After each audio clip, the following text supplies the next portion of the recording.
Umarangkada na ang protest caravan ng grupong Manibela at Piston kontra sa PUV Modernization Program. Hindi sumali ang ilang miyembro pero may ilang tumigil muna sa pamamasada ngayong araw. May ulat on the spot si Mark Makalalad ng Super Radio DZBB. Mark?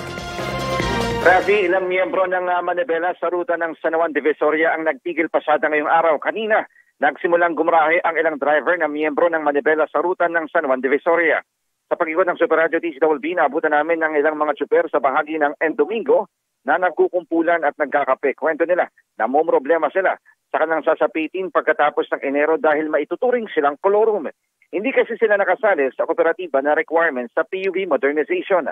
Bagaman hindi tutulak sa transport caravan sa UP at Welcome Rotonda, sinabi nilang ang kanilang tigil pasada ay pakikisa sa pinaglalaban ng kanilang grupo. Hindi naman ramdam ang epekto ng tigil pasada ng ilang mga driver na kasapi ng Manibela sa lungsod ng San Juan. Partikular na sa mga naikutan namin sa kalsada ng Domingo, Blumentritt at Tigevara. Wala ring mga stranded na pasero sa mga lugar na binagtas ko kanina sa San Juan.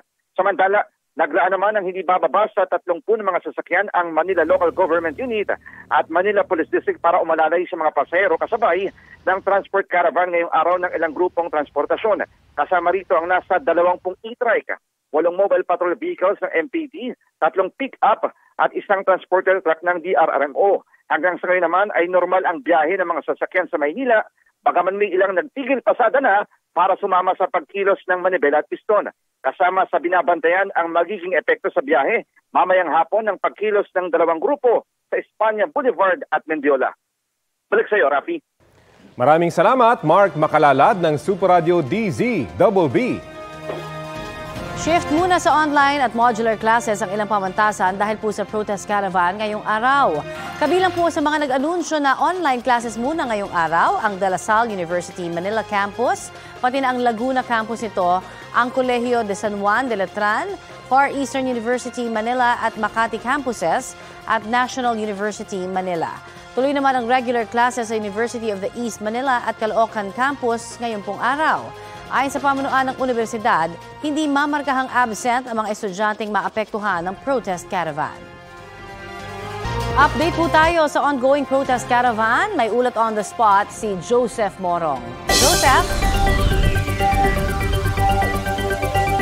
Kashwani, simula na nga ng isang araw na transport caravan ng grupong Piston at Manibela kontra sa PUV Modernization Program. Sa mga oras na ito ay nandito pa rin sila sa UP Diliman bilang paghahanda ng kanilang pagtulak sa Mendiola sa Maynila mamaya. Ayon sa grupong Manibela, Connie, may ilan silang mga miyembro na galing sa Cavite at Bulacan. Ang hinarang ng PNP Highway Patrol Group sa mga tollway at hindi pinayagan na makalusot para makasali dito sa rally.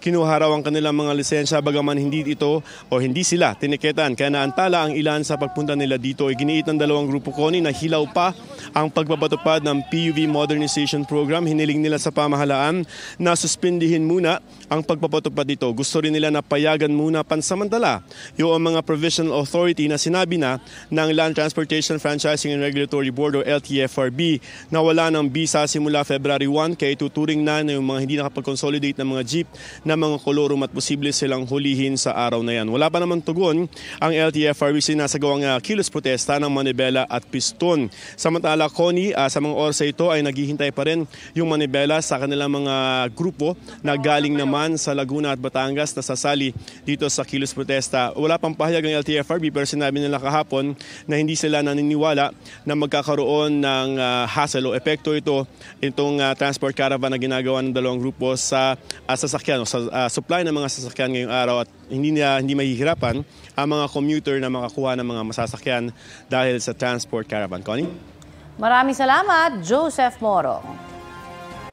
Kapuso, para sa mga maiinit na balita, mag-subscribe sa GMA Integrated News sa YouTube.